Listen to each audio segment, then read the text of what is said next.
మత్తయి సువార్త 17వ అధ్యాయం 24 నుంచి 27 వచనాలు. వారు కపెర్నహూముకు వచ్చినప్పుడు అరసెకెలు అను పన్ను వసూలు చేయవారు పేతురుని వద్దకు వచ్చి, మీ బోధకుడు ఈ అరసెకెలు చెల్లింపడా అని అడుగగా చెల్లించునను. చూసారా, ఇక్కడ మనకి పన్ను వసూలు చేసేవారు కనబడుతున్నారు. ఆ పన్ను ఏంటంటే అరసెకెలు, ఆఫ్ సెకెల్ అంటారు. ఆఫ్ సెకెల్, అరసెకెలు. మన భాషలో మాట్లాడాలంటే అర అంటే ఏంటంటే సగం అని అర్థం, అంతే కదా. అర్ధ రూపాయి, రూపాయలో సగం ఏంటి? అర్ధ రూపాయి. అరసెకెలు. యేసుక్రీస్తు వారు ఏం మాట్లాడినా దానిలో ఆ సందర్భంలో లేదా కాంటెక్స్ట్లో ఆ మాటల్లో చాలా లోతైన భావాలు ఉంటాయని మనకు తెలియాలి. ఆయన మాట్లాడిన మాటలు ఒక సాధారణమైన వ్యక్తి మాట్లాడిన మాటలు అనుకోకూడదు. ఆయన చేసిన బోధ, ఆయన మాట్లాడిన ప్రతి మాట, దాని వెనకాల ఒక్కొక్క పదం వెనకాల ఎంతో లోతైన అర్థం. ఒక విధంగా చెప్పాలంటే డీప్ డెప్త్, లోతైన గాఢాంధకారమైనటువంటి ఆ లోతైన విషయాలు ఆ పదంలో దాగి ఉంటాయి. ఈరోజు మనం ఆలోచించేద్దాం అరసెకెలు గురించి, ఆఫ్ సెకెల్. ఈ సందర్భాన్ని మనం చూసినప్పుడు అరసెకెల్ అనేటువంటి పదం కనబడుతుంది. మనందరికీ కూడా ఆధార్ కార్డు ఉంది కదా. ఆధార్ కార్డు లేనివారు ఎవరైనా ఉంటారా? ఎవరైనా ఉన్నారా ఇక్కడ ఆధార్ కార్డు లేనివారు? ఆధార్ కార్డు లేనివారు ఎవరూ లేరు ఇక్కడ. ఆధార్ కార్డు దేని కొరకు? మనందరికీ ఆధార్ కార్డు దేని కొరకు చెప్పండి? ఒక గుర్తింపు. మనం భారతీయులము అనడానికి గుర్తింపు ఏంటి? ఆధార్ కార్డు. మనకి ఆధార్ కార్డు ఎంత ప్రాముఖ్యమైనదో వారికి అరసెకెలు అనేది అంత ప్రాముఖ్యమైనది. యూదుల్లో ఉన్న ప్రతి పురుషుడు 20 ఏళ్లకు పైబడి, అంటే 20 సంవత్సరాలు పైబడిన ప్రతి ఒక్క పురుషుడు ఖచ్చితంగా ఏటా అనగా ప్రతి సంవత్సరం, ఇయర్లీ వన్స్, సంవత్సరానికి ఒకసారి అరసెకెలు అనేటువంటి పన్ను చెల్లించాలి. ఎవరికి? రోమీయులకి. ఎందుకంటే ఆ ప్రభుత్వం ఏంటి? రోమా గవర్నమెంట్. రోమా ప్రభుత్వానికి ప్రతి పురుషుడు అనగా 20 సంవత్సరాలు దాటినటువంటి ప్రతి పురుషుడు ప్రతి సంవత్సరం అరపన్ను అనేటువంటి ఈ యొక్క పన్నును, సెకెల్ను ఎవరికి కట్టాలట? రోమా ప్రభుత్వానికి చెల్లించాలి. అరసెకెలు. ఆ చెల్లించే క్రమంలో పేతురు యొద్దకు ఆ ట్యాక్స్ కలెక్ట్ చేసేటువంటి ట్యాక్స్ కలెక్టర్ వచ్చాడు. వచ్చి పేతురుని అడుగుతున్నారు, నీకులాగే మీ బోధకుడు కూడా కడతాడా పన్ను అనగానే పేతురు గారు వెంటనే ఆలోచించకుండా, గ్యాప్ తీసుకోకుండా కట్టేస్తాడు అని చెప్పేసి. మరి కట్టేయడానికి వారి దగ్గర డబ్బులు ఉన్నాయా అనగా వారి దగ్గర డబ్బు ఉందా, ధనం ఉందా అంటే వారి దగ్గర ఏమీ లేదు. మరి ఏమీ లేకుండా ఎలా కట్టేస్తారు? అప్పుడు యేసుక్రీస్తు వారు చూడండి, ఒక ఆశ్చర్య రీతిలో, అద్భుత రీతిలో పేతురు గారిని అంటారు, మీరు నువ్వు వెళ్ళి ఒక గాలం వేసి చేప పట్టి, చేప నోట్లో ఏముంది? సెకెల్ ఉంది. ఆ సెకెల్ తీసుకొచ్చి పన్ను కట్టే, నీకు నాకు కలిపి. ఇది సందర్భం.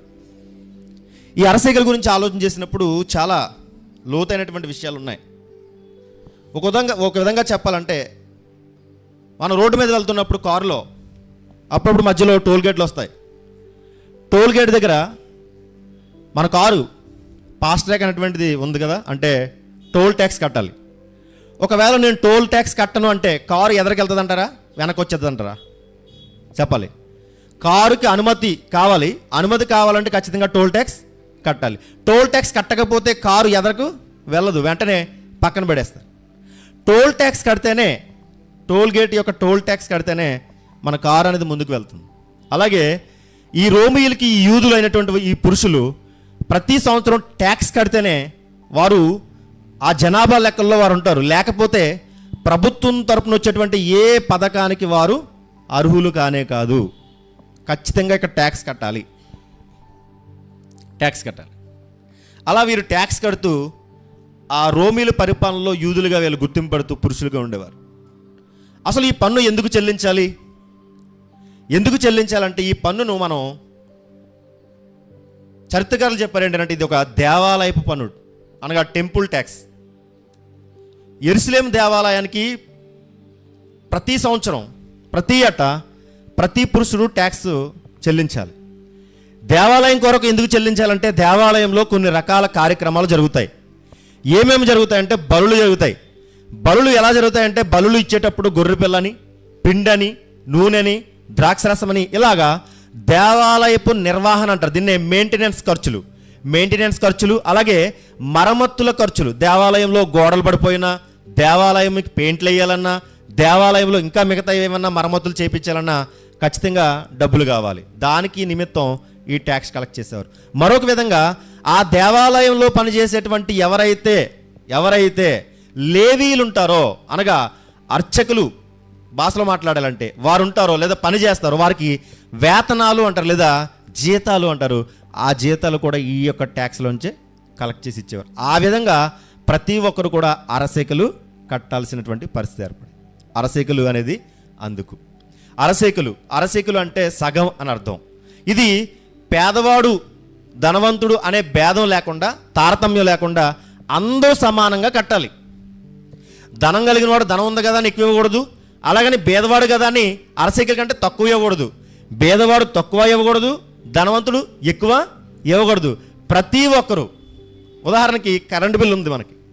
కరెంటు బిల్లు ధనవంతుడు కదా అని యూనిట్కి ఎంత రేటు? యూనిట్ ఎంత? ఇప్పుడు యూనిట్కి ఎంత తీసుకుంటున్నారు కరెంటు బిల్లు? కట్టడం తప్ప మనకి యూనిట్ ఎంత తీసుకున్నారో కూడా తెలియదు. మనకి కట్టేయడమే. 500 పెడితే 500, 1000 పెడితే 1000, 1500 10 కట్టేయడమే. ఇంకా ఇప్పుడు ఫోన్పే వచ్చింది కదా, ఫోన్పేలో ఒక్కసారి కనీసం యూనిట్కి రేట్ ఎంత ఎవరైనా చెప్పగలరు? ఇక్కడ ఎవరైనా ఎలక్ట్రిసిటీ డిపార్ట్మెంట్ ఉన్నారా? ఎంతండి యూనిట్కి ఇప్పుడు చెప్పాలి. చెప్తాగా నేను ముందుకు వెళ్ళను, అనుమతి లేదు. ఎంత ఉంది ఇప్పుడు యూనిట్కి? 2.5 ఉందా? 3 రూపాయలు ఉందా? 4 రూపాయలు ఉందా? గమనించండి, ఇంచుమించు 3 రూపాయలు ఉందా? చూసారా? కనీసం ప్రభుత్వం మన చేత కట్టించుకున్నటువంటి పన్నులు ఎంత తీసుకుంటున్నారో కూడా మనకు తెలియదు. ఇప్పుడు హౌస్ ట్యాక్స్ ఉంది కదా, హౌస్ ట్యాక్స్ ఎంత తీసుకుంటున్నారు సంవత్సరానికి? 350 రూపాయలు. పల్లెటూరులో అయితే 350 రూపాయలు తీసుకున్నారు కదా, 353 ఎంత ఉంది. అదే ఎలక్ట్రిసిటీ అయితే 2.5 నుంచి 3 రూపాయల వరకు ఉంది. అయితే కమర్షియల్ అయితే ఇంకా ఎక్కువ తీసుకోవచ్చేమో తెలీదు. మొత్తానికి పన్ను కరెంటు బిల్ అనేది ధనవంతుడు కదా అనే విషయంతో ధనవంతుడికి ఎక్కువ రేటు, పేదవాడు కదా అని పేదవాడికి తక్కువ రేటు అనేది ఉండదు. ఎంత ఎవరు ఎక్కువ వాడుకుంటే అంత యూనిట్ని బట్టే రేటు ఉంది. ధనవంతుడు పేదవాడు అనే దాన్ని బట్టి రేటు లేదు. అలాగే ఈ యొక్క అరసేకలు అనేది కూడా ధనవంతుడు కనుక ధనవంతుడి దగ్గర ఎక్కువ తీసుకోవడం, పేదవాడు కనుక పేదవాడి దగ్గర తీసుకోకుండా మాపించడం, ఇలాంటివి ఏమీ లేవు. అరసేకలు అంటే పేదవాడైనా ధనవంతుడైనా ఖచ్చితంగా అరసేకల పన్ను అనేది చెల్లించాలి. నిర్గమకాండము 30వ అధ్యాయం 11 నుంచి 16 వచనాల ప్రకారము, దయచేసి నిర్గమకాండము 30వ అధ్యాయం 11 నుంచి 16 వచనాలు చూస్తే,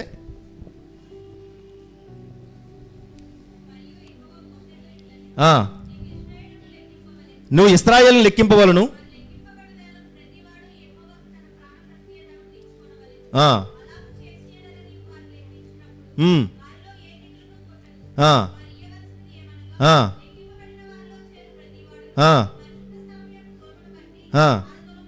అరతులం ఇవ్వను. అంటే ఇది పాత నిబంధనలో కూడా మోషే గారు ఆ యొక్క జనాలను లెక్కేసేటప్పుడు వారందరూ కూడా పరిచే విధంగా, ఒక విధంగా చెప్పాలంటే వారిలో ఏ తెగులు రాకుండా వారు ప్రతి ఏటా ఏం చేయాలంటే 6 తులం చెల్లించాలట. ఇది నిర్గమకాండంలో ఉన్నటువంటి ఈ ప్రకారము. అలాగే క్రొత్త నిబంధనకు వచ్చేసరికి యూదులైనటువంటి ప్రతి ఒక్కరు కూడా 20 సంవత్సరాలు దాటిన ప్రతి ఒక్కరు కూడా ఏం చెల్లించాలంటే అరసేకలు చెల్లించాలి. పాత నిబంధనే మళ్ళీ రిపీట్ ఇక్కడ క్రొత్త నిబంధనలో. పాత నిబంధనలో మోషే కాలంలో మోషే ఎలాగైతే వారిని లెక్కించి ఒక్కొక్కరి దగ్గర 20 అరతులం ఎలాగైతే తీసుకున్నాడో ఇక్కడ అరసేకలు తీసుకుంటున్నారు. అంటే ఒక ప్రాణ విమోచనకు తీసుకునేవారు. ఈ అరసేకలు అనేది దేని కొరకు అంటే ప్రాణ విమోచన కొరకు. ఇప్పుడు ఈ యూదులు ఎవరైతే ఉన్నారో వీళ్ళు అరసేకలు ఇచ్చేవారు. దేనికనంటే దేవాలయం కొరకు, టెంపుల్ ట్యాక్స్ కొరకు. ఈ అరసేకలు అనేది ఒక నాణ్యం. ఈ నాణ్యం దీని వెనకాల ఉన్న హిస్టరీ ఏంటి? ఈ కాయిన్ లేదా ఈ కాయిన్ దేంతో తయారు చేసేవారంటే వెండి. ఎంత వెండి అంటే ఇందులో 94% స్వచ్ఛమైన వెండి. దీన్నే మరొక పదం ఏంటంటే టైరియన్ సెకెల్ అంటారు. టైరియన్ సెకెల్ అంటే ఇది ప్రత్యేకంగా యూదులు చెల్లించేవారు. రోమన్ గవర్నమెంట్లో రోమా ఆ రోమీలకు దేనార్ అనేటువంటి ఒక కరెన్సీ ఉండదు. దేనార్ తెలుసు కదా, దేనార్లు అంటారు. వాళ్ళ దగ్గర ఒక కరెన్సీ ఉండేది. ఆ కరెన్సీ మీద రోమన్ చక్రవర్తి యొక్క ఫోటోలు ఉండేవి, లేదా వారి ముద్రలు ఉండేవి. వారి ముద్రలు ఉండేసరికి యూదులకి విగ్రహారాధన అంటే అసలు ఇష్టం ఉండదు. అందుకోసం ఈ యొక్క గవర్నమెంట్ సంబంధించిన ఈ కరెన్సీ సంబంధించినటువంటి ఈ యొక్క కాయిన్స్ లేదా నాణ్యాలు తీసుకునేవారు కాదు. అప్పుడు ఇతర దేశాల నుంచి వచ్చిన వారు ఏం చేసేవారంటే డబ్బు మార్పిడి చేసి ఈ యూదులు వాడేటువంటి కరెన్సీ అంటే ఎటువంటి బొమ్మలు లేకుండా స్వచ్ఛమైన ఈ టైరియన్ అనేటువంటి ఈ యొక్క సికెల్ ఏదైతే ఉందో దీన్ని తీసుకుని వారు డబ్బు ఇచ్చి దీన్ని తీసుకుని దేవాలయానికి చెల్లించేవారు. అది పద్ధతి. చూసారా, దేవునికి ఇచ్చే వాటి విషయంలో కూడా ఎలా పడితే అలా ఇచ్చేవారు కాదు. ఇప్పుడు మనం ఎలా ఇస్తాం? 20 రూపాయలు చిరిగిపోయింది అనుకోండి, అదే ఇస్తాం. అక్కడ మారుస్తాం, అక్కడ మారుస్తాం, అక్కడ మారుస్తాం. ఎక్కడా మారకపోతే ఇంక చర్చిలు మారిపోతాను, ఇక్కడ మార్చేస్తారు. ఎక్కడ మారకపోతే బయట, ఎక్కడ మారకపోతే ఎక్కడ మారిపోద్ది? చర్చిలు మారిపోద్ది. చర్చిలు ఎవరు మార్చుకుంటారు? గమనించండి. ఒకరోజు ఒక ఆయన బ్యాంకులో అంటే చర్చికి సంబంధించినటువంటి మెయింటెనెన్స్ కొరకు కానుకలు తీసుకుంటారు కదా, ఆ కానుకలన్నీ బ్యాంకులో వేయడానికి ఒక ఆయన తీసుకొస్తే అలా ఓపెన్ చేస్తాడు. కవర్ ఓపెన్ చేస్తే అన్నీ చిరిగిపోయినట్లు ఎక్కువ ఉంది. అందులో చిరిగిపోయిన నోట్లే. అంటే బహుశా పాపం వేసిన వారు అక్కడక్కడ మార్చుంటారు, ఎవరు తీసుకుని ఉంటారు. ఇంక ఎవరో తీసుకోకపోతే ఒక చోట తీసుకుంటారని వారికి అర్థమైంది. అదే దేవుని సన్నిధి. ఇక్కడ వేసేసారు. ఆయన బ్యాంకులోకి వెళ్ళిన తర్వాత ఇస్తే ఆ బ్యాంక్ మేనేజర్ అన్నాడు, ప్రతి దానికి సగం సగం కోత విధించబడి 20 రూపాయలు వేస్తే 10 రూపాయలు, 100 రూపాయలు వేస్తే 50 రూపాయలు కటింగ్ చేసి మిగతా వాటిని లెక్కగట్టించాడు. కానీ ఆనాటి కాలంలో దేవాలయానికి పన్ను కట్టే విషయంలో వారు స్వచ్ఛమైన వెండిని దేవునికి ఇచ్చేవారు. 94%. ఏదో మనకి 24 క్యారెట్స్ అంటారు కదా, లేదా 22 క్యారెట్స్ అంటారు కదా, అలాగా వెండి విషయంలో కూడా. పైగా ఆ నాణేల మీద రోమన్ చక్రవర్తి ఫోటోలు లేకుండా ఉండేటువంటి ఈ నాణేలను దేవునికి సమర్పించేవారు. అలాగా అరసేకలు కట్టేవారు, దేవునికి పన్ను చెల్లించేవారు. ఇంకా మనం గమనించినప్పుడు మరి ఈ ఆదాయం ఎక్కడికి వెళ్ళేదంటే చెప్పాం కదా, ఈ ఆదాయం అంతా, ఈ ఇన్కమ్ అంతా, ఈ అరసేకల ద్వారా వచ్చినటువంటి ఇన్కమ్ అంతా దేనికి వాడేవారంటే బలులకు సంబంధించినటువంటి ఖర్చులు, దేవాలయపు మరమ్మతులు, అలాగే వేతనాలు, జీతాలు ఇవన్నీ ఇచ్చేవారు. అలా ఈ అరసేకలు కట్టేటువంటి విధానం వెళ్ళింది. క్రీస్తు శకం 70వ సంవత్సరంలో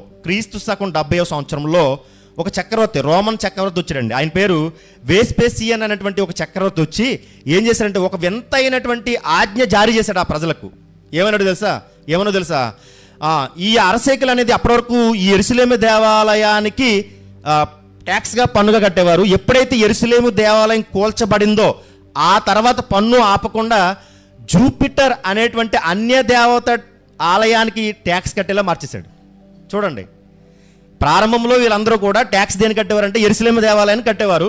తర్వాత యెరూషలేము దేవాలయం కూల్చబడిన తర్వాత క్రీస్తు శకం 70వ సంవత్సరంలో ఈ వేస్పేసియన్ అనేటువంటి ఈ రోమన్ చక్రవర్తి ఒక చట్టం తీసుకొచ్చి జూపిటర్ అనేటువంటి అన్ని దేవత గుడికి ఆ ఆదాయం వెళ్ళిపోయేలాగా మరలించేశాడు.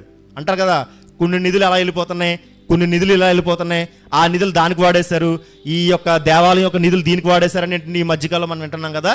ఇలా కూడా ఈ యెరూషలేము దేవాలయానికి సంబంధించినటువంటి ఈ పన్ను ద్వారా వచ్చినటువంటి ఆదాయాన్ని జూపిటర్, దాన్నే పిస్కస్ జుడైకస్ అనేటువంటి అని పిలిచేవారు. ఈ యొక్క ఆదాయం అంతా ఆ టెంపుల్కి వెళ్ళిపోయేది. దీని యొక్క అరసేకలు యొక్క బ్యాక్గ్రౌండ్ ఇంత ఉంది. అరసేకలు అంటే యేసుక్రీస్తు వారు చెల్లించేశారు. పాటలు పాడుకుంటాం, చేపనొట్లో సేకలు తెచ్చాడు, కట్టేశాడు, చిన్న చిన్న పాటలు, చిన్న సండే స్కూల్ పాటలు, ఇలా పాటలు పాడుకుని దాని వెనకాల హిస్టరీ మనకు తెలియకుండా, అరసేకల గురించి మనకు తెలియకుండా కేవలం మనం బైబిల్ను కేవలం పైన మాత్రమే చదువుకుని ముందుకు వెళ్ళిపోతే మాత్రం ఏ మాత్రం మనకి ఉపయోగం ఉండదు. కానీ అరసేకలు అంటే దాని వెనకాల చాలా హిస్టరీ ఉంది. ఓకే, ఇక్కడ వరకు బాగానే ఉంది. ఇప్పుడు ఈ అరసేకల ద్వారా మనం ఏం నేర్చుకోవాలి? యేసుక్రీస్తు వారు అసలు ఈ అరసేకలు అనేటువంటి ఈ మాటను ఇక్కడ ఉపయోగిస్తూ చాలా లోతైన, నిజంగా మన ఆత్మీయ జీవితం నిలబడేటువంటి సందేశాన్ని ఇక్కడ ఇచ్చాడు. అరసేకల ద్వారా మనం ఏం నేర్చుకోగలము అని అంటే, అరసేకల ద్వారా మనము ఆత్మీయ స్థితిని నిలబెట్టుకోగలం. అరసేకల ద్వారా మనం ఏం చేయగలమంటే మన యొక్క స్థితిని, మన యొక్క ఆత్మీయ స్థితిని బలపరుచుకోగలము. ఏంటి ఇందులో ఏం నేర్చుకోగలము? ఆనాడు యూదులు తమ ప్రాణ విమోచన కొరకు ఎలాగైతే ఈ యొక్క వెండి నాణాన్ని లేదా అరసేకలను చెల్లించేవారో అది వారిని తాత్కాలికంగా మాత్రమే బ్రతకనిచ్చేది. గుర్తుపెట్టుకోవాలి, అరసేకులు వీరు ప్రాణ విమోచన కొరకు ఎలాగైతే వీరు చెల్లించేవారో అది కేవలం వారికి తాత్కాలికంగా మాత్రమే. అంటే సంవత్సరం అయిపోతే మరలా సంవత్సరం రెన్యువల్ పద్ధతిలో, సంవత్సరం అయిపోతే మరలా వచ్చే సంవత్సరం ఖచ్చితంగా అరసేకులు కట్టాలి. అంటే ప్రతి సంవత్సరం మానక విడువక అరసేకులు అనేది ఖచ్చితంగా కట్టాలి. ఈ పద్ధతి గమనించినటువంటి యేసుక్రీస్తు వారు ఏం చేస్తారో తెలుసా? అప్పటి వరకు ప్రజలందరూ వెండిని ఉపయోగించి ప్రాణ విమోచన కొరకు ఆ యొక్క అరసేకులు కడుతూ ఉంటే, యేసుక్రీస్తు వారు వచ్చి ఇక మనుషులు కట్టాల్సింది వెండి కాదు, వెండి రూపంలో ఉన్నటువంటి ఈ క్రయధనం కాదు, నా రక్తమే ప్రపంచ మానవాళికి విమోచన క్రయధనంగా మారిపోవాలని తన రక్తం చేత మన అందరి తరపున ఒక్కసారి పన్ను చెల్లించేశాడు. ఎంత బాగుందో చూడండి. తన రక్తము చేత ఒకేసారి మన పాపముల నిమిత్తం మనం ఎలాగైతే మన పాపముల కొరకు విమోచన క్రయధనంగా వెల చెల్లించాలో ఆ వెలంతా ప్రభువైన యేసుక్రీస్తు వారు తన రక్తము చేత ఒకేసారి చెల్లించేశారు. విమోచన క్రయధనం చూడండి. మత్తయి సువార్త 20వ అధ్యాయం 28వ వచనం చూడండి. మత్తయి సువార్త 20వ అధ్యాయం 28వ వచనం.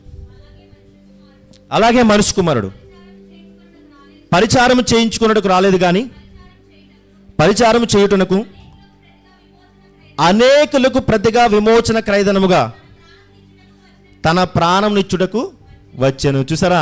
అనేకులకు ప్రతిగా విమోచన క్రయధనముగా తన ప్రాణాన్ని ఇవ్వడానికి ఆయన వచ్చాడు. అనేకులకు ప్రతిగా. అందరూ ఆనాడు యూదులు ఎలాగైతే ఒక పౌరుషత్వం కోసం, లేకపోతే మేము కూడా యూదులమే అని చెప్పుకోవడం కోసం అరసేకులు ఎలాగైతే 20 సంవత్సరాలు పైబడిన వారు ఎలాగైతే చెల్లించారో, నీవు కూడా పాపం అనే దానికి నువ్వు వెల చెల్లించాలి అనేది. పాపానికి నువ్వు వెల చెల్లించాలంటే ఏం చెల్లించాలి? డబ్బా, లేకపోతే వెండ, బంగారమా? ఇదేమీ కాదు. ప్రభువైన యేసుక్రీస్తు వారు ఆ పాపానికి వెల ఎలా చెల్లించారంటే అనేకులకు ప్రతిగా విమోచన క్రయధనముగా ఆయన యొక్క ప్రాణాన్ని వెలగా చెల్లించాడు. గమనించండి, వెలగా చెల్లించాడు.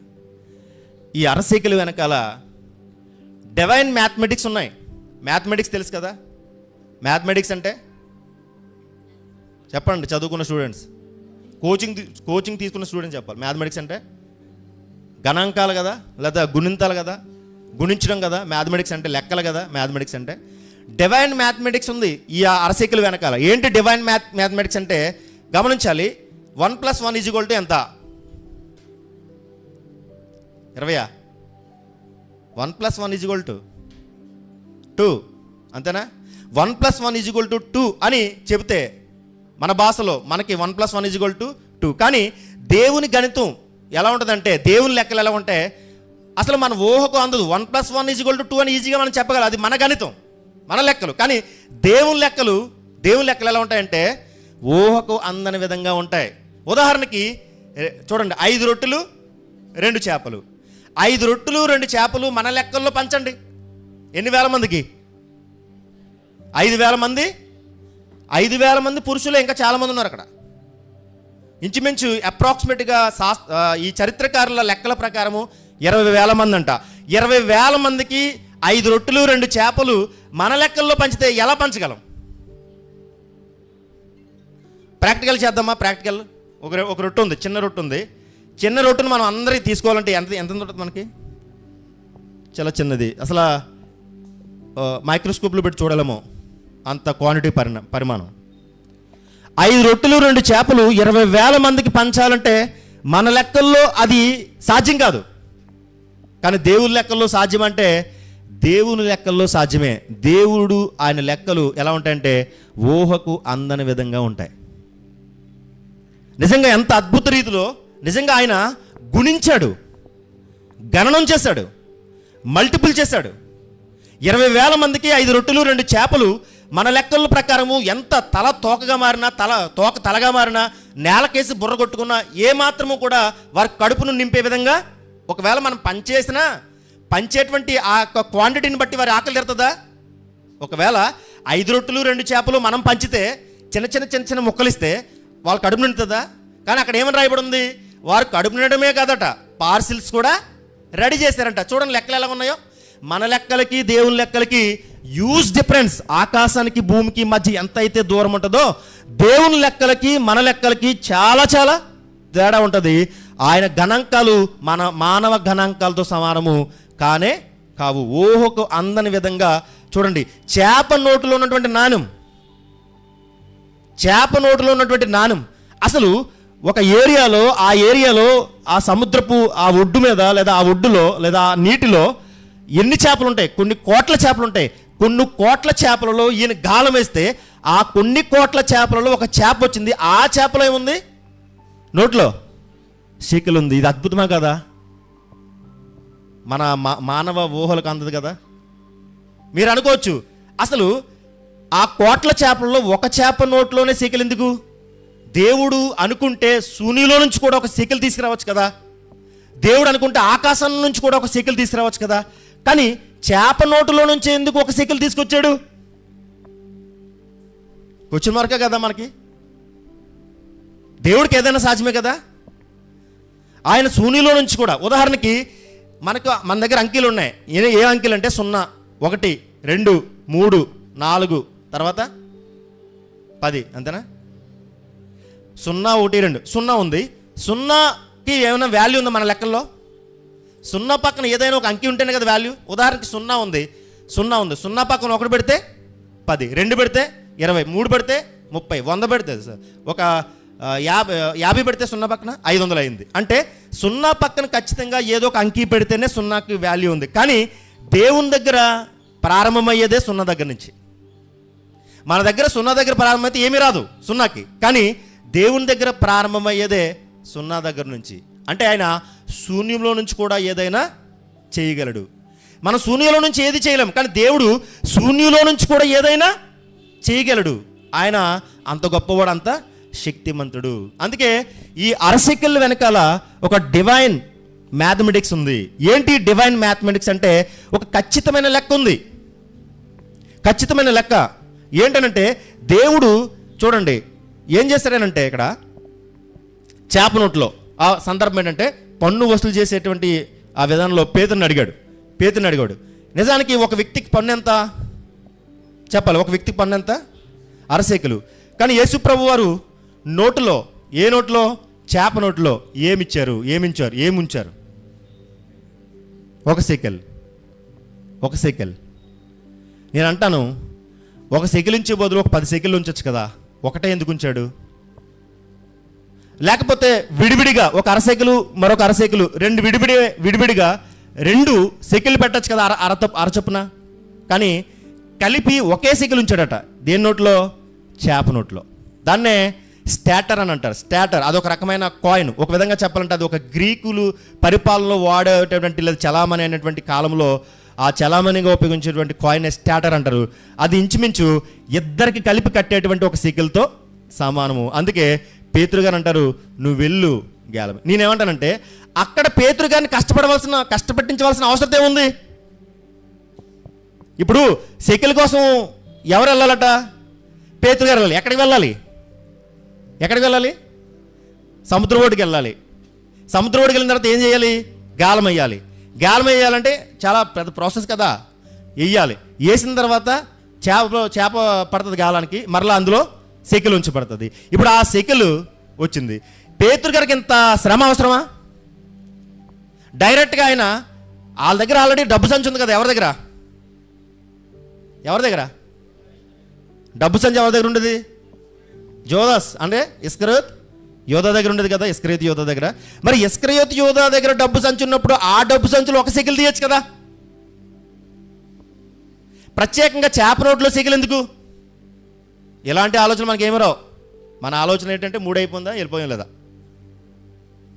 ఒకటే, ఫస్ట్ ప్రారంభంలో స్పీకర్ ఎంక చూస్తాం, మైక్ ఎంక చూస్తాం, చివరిలో కడుపు నెల తడుముకుంటాం.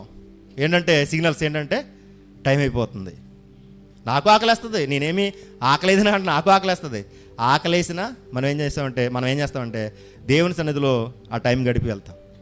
ఆకలిదేముందండి? ఆకలి అయితే ఇగోండి ప్రతి వారం చర్చికి వెళ్తాం. కాకినాడ నాగమాలతోట జంక్షన్లో వార్తలు, కాకినాడ నాగమాలతోట జంక్షన్లో పలానా రిక్కిగూటం గారి స్థలంలో చర్చ నిర్వహించబడుతున్న ఆ రెండవ ఆరాధనలో ఇగో ఆకలితో ఒక వ్యక్తి చచ్చిపోవడం ఏ రోజులు పేపర్లో చూసారా? ఇన్ని రోజులు బట్టి పెడతాం కదా. పలానా రిక్కిగూడెం గారి యొక్క ఆరాధన స్థలంలో ఒక వ్యక్తి భోజనం లేక కళ్ళు తిరిగి పడిపోయాడు అని ఎప్పుడైనా మీరు విన్నారా, చూసారా? మన జాగ్రత్త మనం ఉంటాం. ఎంత ఆరాధన జరిగినా మార్నింగ్ ఈరోజు లేట్ అవుతుందని మన ముందు జాగ్రత్త కొంత క్వాంటిటీ, రోజుకి 2 ఇడ్లీలు అంటే ఈరోజు క్వాంటిటీ పెరుగుతుంది. అది వాస్తవం కదా. నేనే చెప్తున్నాను. నేనే ఆదివారం 3 అవుతుంది, జేమ్స్ అని వస్తాడు, 3 అయిపోతుంది. 3 అయిపోయిందంటే ఈరోజు గట్టిగా కొద్దిగా లాగాలి. ఎందుకంటే 3 గంటల తర్వాత తింటామంటే కొద్దిగా బలహీన పడిపోతామని మార్నింగ్ కొద్దిగా క్వాంటిటీ పెంచుతాం. తప్పులేదు కదా,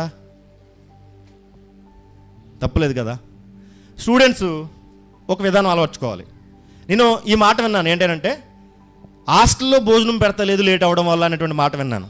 ఒకవేళ అదే వాస్తవం అయితే దయచేసి మీకు చిన్న రిక్వెస్ట్, ఇక టైం మార్చబడాలంటే చాలా కష్టమండి. ఇప్పుడప్పుడే అవ్వేది కాదు. మీరు మారాలి. ఎలా మారాలనంటే మీరు ఆకలితో ఉండొద్దు, భోజనం చేయండి. కాకపోతే మీకు హాస్టల్లో భోజనం ఉండదంటున్నారు కనుక మీరు ఒక బాక్స్ పెట్టుకోండి. ఆ బాక్స్ వాళ్ళకి ఇవ్వండి. ఆ బాక్స్లో లేట్ అవుతుంది, కొద్దిగా పెట్టి ఉంచండి అని చెప్పేసి వెళ్ళండి. వెళ్ళిన తర్వాత ఆ బాక్స్ ఓపెన్ చేసి తినండి. ఇది పెద్ద కష్టమా? లేకపోతే మీ బాక్స్ మీద పేరు రాసుకోండి, మారిపోద్ది అనుకుంటే ఏం ఇబ్బంది లేదు కదా. మనం కొన్ని ట్యూన్ చేసుకుంటే ఏం పర్వాలేదండి. పైగా మీరు ఉంటుంది కూడా, మీరు ఏదో ఉదయం 7 గంటలకు వస్తున్నారు అనుకోవద్దు. నిజాయితీగా చెప్పండి, మీరు ఎన్ని గంటలకు వస్తున్నారంటే ఈవెన్ నాతో సహా మనం అందరూ 12 గంటలకు వస్తున్నాం, అవునా కదా? 12, 1 గంట, 12 నుంచి 1 గంట 1 గంట, 1 నుంచి 2 2 గంటలు, 2 నుంచి 3 3 గంటలు, 3 గంటలు మాత్రమే ఇక్కడ ఉన్నాం. కానీ మనకి మధ్యాహ్నం 3 అయిపోవడంతో ఏదో ఎక్కువ టైం ఉన్నట్టుగా ఫీల్ అవుతున్నాం. నిజానికి మనం ఉండేది ఇక్కడ 3 గంటలు మాత్రమే. కాకపోతే రిక్వెస్ట్ చేస్తాను, ఇప్పుడు జేమ్స్ అన్నయ్య గారు వస్తారు కాబట్టి ఇక్కడికి రిక్వెస్ట్ ఏంటంటే, అన్నయ్య మీరు 12 గంటలకు వచ్చేయండి. అవసరమైతే మొదటి మెసేజ్ అంతసేపు కాకుండా ఇంట్రడక్షన్ కొన్ని మాటలు చెప్పి మీకు ఇచ్చేస్తామని మీ తరపున రిక్వెస్ట్ చేస్తాను. ఎందుకంటే బయట కొద్దిగా ఎండగా వేడిగా ఉంది కనుక. ఏది ఏమైనప్పటికీ కూడా దేవుని సన్నిధిలో ఉన్నప్పుడు కొంత శ్రమగానే ఉంటుంది మనకి, పరిస్థితులు బాగోలేనప్పుడు. అయినప్పటికీ కూడా మారాల్సింది దేవుడు కాదు, మారాల్సింది చేంజ్ చేసుకోవాల్సింది మనమే. గమనిద్దాం. ఇప్పుడు ఖచ్చితమైనటువంటి లెక్క ఏంటంటే, పన్ను వసూలు చేసేవారు అరసేకలను వసూలు చేశారట. ఈ అరసేకల గురించి యేసుప్రభు ఏం చేశారంటే, చేప నోటిలో ఒక స్టాటర్ని పెట్టి ఒక నాణ్యాన్ని ఉంచారు. లెక్క ఏంటంటే, ఒక స్టాటర్ ఈజ్ ఈక్వల్ టు 2 అరసేకలు కదా. అంటే సరిగ్గా ఎవరి కోసం అంటే యేసుక్రీస్తు వారి కోసం 1 ప్లస్ ఇంకోటి పేతురు గారి కోసం 1. నాకు తెలియక అడుగుతాను, అసలు యేసుక్రీస్తు వారు ఇంకొక సెకిల్ పెంచితే, అంటే చేప నోట్లో 2 సెకిల్ ఉంటే ఎంతమందికి వస్తుంది? లెక్కలు అడుగుతున్నాను ఇప్పుడు నేను, ఇంగ్లీష్ కాదు లెక్కలు. చేప నోట్లో 2 సెకిళ్ళు ఉంటే ఎంతమంది సరిపోతాయి? 4 కదా. ఇప్పుడు యేసుక్రీస్తు వారు ఎక్స్ట్రా ఒక సెకిల్ ఉంచవచ్చు కదా, ఇంకా ఎవరైనా రావచ్చు కదా. దేవునితో ఉన్నటువంటి ఒక గొప్ప విషయం తెలుసా, మనకి ఎక్కువేవాడు తక్కువేవాడు మధ్యస్థంగా. ఎక్కువిస్తే కక్కెత్తావు, తక్కువిస్తే లేదంటావు. మనకి ఏదైనా ప్రాబ్లమే. ఎక్కువిస్తే కనబడకుండా పోతారు, తక్కువిస్తే మొత్తం రాకుండా మానేస్తారు. అందుకోసం దేవుడు నీకు ఎంత ఇవ్వాలో అంతే ఇస్తాడు. అంతకు మించి ఎక్కువ ఇచ్చినా సరే దేవునికే నువ్వు వ్యతిరేకం, అంతే కదా. ఎక్కువిస్తేనండి రారు. ఒకరు బాధ భరించలేక పాస్టర్ గారు ఫ్యామిలీతో సహా నాగమల్ తోటలో జంక్షన్లో దిగి అక్కడి నుంచి నడుచుకుంటూ చర్చికి వచ్చారు. అతని భార్య 2 పిల్లలు. పాస్టర్ గారు పాపం ఎండలో నడిచి వస్తున్నాడు కదా, ఈ కారులు నడిపేటువంటి ఈ రోజుల్లో కూడా ఇలా నడిచి రావడం అనేది చాలా బాధగా ఉంది. ఈ వ్యక్తి గురించి నేను ప్రార్థన చేస్తాను అని చెప్పి ఒక సైకిల్ ఇవ్వమని ప్రార్థన చేశారట. గమనించాలి, అతను నాగమల్ తోట జంక్షన్లో దిగి తన భార్య 2 పిల్లలతో నడిచి టైంకి వచ్చేవాడు. చర్చి టైమింగ్ 12 గంటలైతే 11:30కి వచ్చి మొత్తం ఈ బరకాలు ఇవన్నీ వేసేవాడట. పాస్టర్ గారు ఆ బాధ చూసి, దేవుని పని చేస్తున్నారు వీళ్ళు, కొద్దిగా సైకిల్ ఇస్తే కొద్దిగా వాళ్ళకి అలసట తగ్గుతుంది కదా అని చెప్పేసి సైకిల్ ఇమ్మని ప్రార్థన చేస్తే, సైకిల్ ఇచ్చిన తర్వాత 11-10 నిమిషాలు రావడం మొదలెట్టాడట. ఎన్ని గంటలకి? 11:10. ఎదురు పిల్లలు వెనకాల తన భార్యని, ఎదురు పిల్లల్ని లేదా మధ్యలో ఒక అబ్బాయిని వేసుకుని మొత్తం మీద 11-10 నిమిషాలకు వచ్చారట. అదేంటి ఆయన, నువ్వు సైకిల్ లేనప్పుడే నువ్వు ఒక అరగంట ముందు వచ్చావు కదా నడుచుకుంటూ వచ్చినప్పుడు, ఇప్పుడు సైకిల్ ఇచ్చిన తర్వాత ఎందుకు లేట్ అయిందంటే అన్నాడంట, మీరు సైకిల్ బాగా ఇచ్చారు, తొక్కుతో అలసట వచ్చేసి 10 నిమిషాలు లేట్ అయింది అన్నాడు. సరే అలా కొన్నాళ్ళు వచ్చాడంట. ఇంకా బాధ కలిగే సైకిల్ తొక్కలేకపోతున్నాడు, కాళ్ళని పెడుతున్న పాస్టర్ గారు ఒక మోటార్ సైకిల్ ఇమ్మని ప్రార్థన చేశారట. మోటార్ సైకిల్ ఇచ్చిన తర్వాత 11:30కి వచ్చాడట. క్షమించండి, 12:30కి వచ్చాడట. 12:30కి వచ్చాడు అంటే ఒక అరగంట సేపు లేట్ అయింది. అదేంటి ఆయన మరలా మోటార్ సైకిల్ ఇచ్చిన తర్వాత ఎవరైనా ఇంకా త్వరగా రావాలి కదా, నువ్వేటి లేట్గా వస్తున్నావు అంటే, మోటార్ సైకిల్ అయితే ఇచ్చారు కానీ అందులో డీజిల్ ఇవ్వలేదు కదా, లేదా పెట్రోల్ ఇవ్వలేదు కదా, ఆ పెట్రోల్ కొట్టించుకోవాలంటే మరి ఆ బొంకకి వెళ్ళాలంటే మరి పిల్లలు దారి లేదని అడితే ఈ కొనాలి ఇవన్నీ చెప్పాడు. చెప్పిన తర్వాత ఒక అరగంట లేటు. సరే అలా కొన్ని రోజులు వచ్చిన తర్వాత మోటార్ సైకిల్లో కూడా ఇబ్బంది అయిపోతుంది, సరే కారు ఇమ్మని ప్రార్థన చేసిన తర్వాత కారు ఇచ్చిన తర్వాత ఇంకా రావడం మానేసాడు. ఏనంటే ఈరోజు ఒక ఫంక్షన్ ఉందండి, ఈరోజు ఒక పలానా కార్యక్రమం ఉందండి, ఆ కారు ఇచ్చిన తర్వాత మొత్తానికే కనబడకుండా మానేస్తారు. కొంతమంది ఇలాగే మానేస్తారు. అందుకే దేవుడు అప్పుడు ఆ పాస్టర్ గారికి చివరిలో చిరాకు వచ్చి, వీడికి కారు వద్దు, మోటార్ సైకిల్ వద్దు, సైకిల్ వద్దు, ఆ మొదట నడిచే విధానం మళ్ళీ ఇమ్మన్నాడట. మరలా నడుస్తున్నప్పుడు మరలా టైంకి వచ్చేవాడట. చాలామంది పరిస్థితి ఇదే. ఇవ్వలేని సేపు ఇవ్వలేదంటారు, ఇచ్చిన తర్వాత కనబడకుండా మానేస్తారు. అందుకే దేవుడు మనకి ఇవ్వలేక కాదు, ఇస్తాడు. ఇస్తే కనబడమో అని దేవుడు ఏం చేస్తాడంటే తక్కువ కాకుండా ఎక్కువ కాకుండా ఖచ్చితమైన లెక్కలతో ఆయన వెళ్తాడు. దేవుడు ఖచ్చితమైన లెక్కలతో మన జీవితంలో ఆయన ముందుంటాడు. మనకే ఉండదు ఖచ్చితమైన లెక్కలు, కానీ దేవుడికి అయితే మాత్రం ఖచ్చితమైన లెక్క ఉంటుంది. ఏం చేశాడంటే ఒక సెకిల్ పడుతుంది, ఆ సెకిల్ తీసుకొచ్చి నీకు నాకు కలిపి కట్టే. తక్కువను ఎక్కువ చేయడం. పైగా దేవునిలో ఉన్నటువంటి మరొక గొప్పతనం ఏంటి తెలుసా? తక్కువను ఎక్కువ చేయడం అంటే మల్టిప్లికేషన్ అంటారు కదా, అంటే తక్కువను ఎక్కువ చేయడం. ఎలా చేశాడు ఆయన ఎక్కువ? ఆయనకి ఈ యొక్క గణాంకాలు బాగా తెలుసు. చెప్పాను కదా, 5 రొట్టెలు 2 చేపలు. నిజానికి సహజ సిద్ధంగా ప్రకృతి సిద్ధంగా మనం పంచే విషయానికి వచ్చేసరికి మనం పంచుతాం చిన్న మొక్కలు గిల్లి, కానీ ఎదుటి వారి కడుపును నింపలేం. మన లెక్కలు నిజానికి ఎదుటి వారి కడుపును నింపలేవు. కానీ దేవుడు తక్కువని ఎక్కువ ఎలా చేశాడంటే తక్కువ తీసుకుని అందరి కడుపులు నింపి మరలా వారు గంపలు ఎత్తే విధంగా, అంటే వారు పార్సిల్స్ దాచుకునే విధంగా ఆయన మల్టిపుల్ చేశాడు. అంటే ఆయన తక్కువని ఎక్కువ చేయడం అనేది ఆయనే చేయగలడు, మనము చేయలేం. అప్పుడప్పుడు కొన్నిసార్లు మనకి ఇష్టమైనటువంటి ఐటమ్స్ ఉంటాయి భోజనాల్లో. ఏంటి చెప్పండి? అంతసేపు ఇంక చికెన్లు మటన్లు తీసినాయి కొట్టండి మీ జీవితంలో, అవి కాదు. కొన్నిసార్లు పాయాసం అంటారు కదా, కొన్నిసార్లు స్వీట్, మంచి స్వీట్ హల్వా ఉంటుంది కదా. హల్వా నాకు ఒక 4 గడ్డలు ఏంటి ఎత్తడా? హల్వాకి కవర్ గడ్డ ఏం చేస్తారంటే జస్ట్ అలా అలా అలా ఎత్తాడు హల్వా. మనకు బాగా ఇష్టం, అందులో కింద జీడిపప్పు ఉంటుంది. జీడిపప్పు ఉన్నది ఏదైనా ఇష్టమే. అందుకే వంట వండేవాళ్ళు ముందు జీడిపప్పు సగం తినేస్తారు వాళ్ళు, మనవాళ్ళు కాదులేండి బయట వాళ్ళు. అర్థమవుతుందా? జీడిపప్పు వేసి హల్వా పెడుతుంటే హల్వా మనకి చాలా ఇష్టం. ఆ హల్వా ఇంతే పెడతారు, కానీ మనకి ఏంటంటే ఒక గరిటి 2 గంటలు 3 గంటలు తినేంత ఆశ, కానీ ఇంతే వేస్తారు. గమనించండి, కడుపు నిండా పెట్టలేరు. కడుపు నిండా భోజనం రైస్ మాత్రమే లేదా బిర్యానీ మాత్రమే పెడతారు, ఇష్టమైనది. ఇప్పుడు గమనించాలి, మనకి ఇష్టమైనది ఏదైతే ఉందో అది దేవుడు మాత్రమే ఇవ్వగలడు. మనుషులు మనకిష్టమైనది కూడా మన కడుపును పరిపూర్ణంగా నింపలేరు. దేవుడు మాత్రమే మన కడుపును నింపగలడు. అరసెకుల పన్నులో కూడా పేతురు కేవలం ఒక గాలం మాత్రం వేసాడా, లేకపోతే 4-5 గాలాలు ఎక్కిపెట్టాడా? ఒక గాలం వేసాడా, 4-5 గాలాలు వేసాడా? ఒకటైనా కదా. ఒక గాలం వేశాడు. ఒక గాలం వేసి ఎన్ని చేపలు పట్టాడు? ఒక చేపనే పట్టాడు. ఒక చేపను పట్టిన తర్వాత దొరికినటువంటి ఆ ఫలితం ఏం చేసిందంటే 2 అవసరాలను తీర్చింది. చూసారా? ఒక గాలం వేశాడు, ఒక చేపను పట్టాడు, ఒక చేపలో ఉన్నటువంటి ఆ సెకిలు 2 అవసరాలను తీర్చింది. దేవుడు ఎప్పుడంతే ఏం చేస్తాడో తెలుసా? ఆ సెకిల ద్వారా పేతురు కొరకు యేసుక్రీస్తు వారి కొరకు పన్ను చెల్లించారు. తర్వాత ఇంకో విషయం మనం నేర్చుకోవాలి. ఆ లేమి నుండి ఏం చేస్తారంటే క్రియేషన్ ఫ్రమ్ నథింగ్ అంటే అర్థం ఏంటంటే ఆ లేమి నుండే మనకు సమృద్ధి కలగజేస్తాడు. మానవ గణితంలో, మానవ లెక్కల్లో 0 నుండి ఏదీ రాదు అనేటువంటిది మనకి తెలుసు. 0 అనేది దాని నుంచి ఏది రాదు. ఆ పక్కన 1 పెడితేనే లేదా 2 పెడితేనే లేదా 3 పెడితేనే వాల్యూ ఉంది కనుక 0 నుంచి ఏది రాదు. కానీ దేవుని దగ్గర ఉన్నటువంటి ఆ గొప్ప ఆ యొక్క చిత్తం ఏంటి తెలుసా, ఉద్దేశం ఏంటి తెలుసా? దేవుడు శూన్యంలో నుంచి కూడా ఏదైనా చేయగలడు అన్నాడు కదా అబ్రహాం గారితో, రాళ్ల వాళ్ళ నుంచి కూడా నేను పిల్లలను పుట్టించగలను. ఆకాశం వైపు చూడమన్నాడు అబ్రహామును. చూడమన్న తర్వాత ఆకాశంలో నక్షత్రాలు చూడమని, ఇదిగో ఆకాశంలో ఉన్న నక్షత్రాలు ఎలాగైతున్నాయో ఇదిగో నీ కడుపును వచ్చేటువంటి జనాంగం కూడా ఆకాశ నక్షత్రాల వలె ఉంటాయని చెప్పాడు.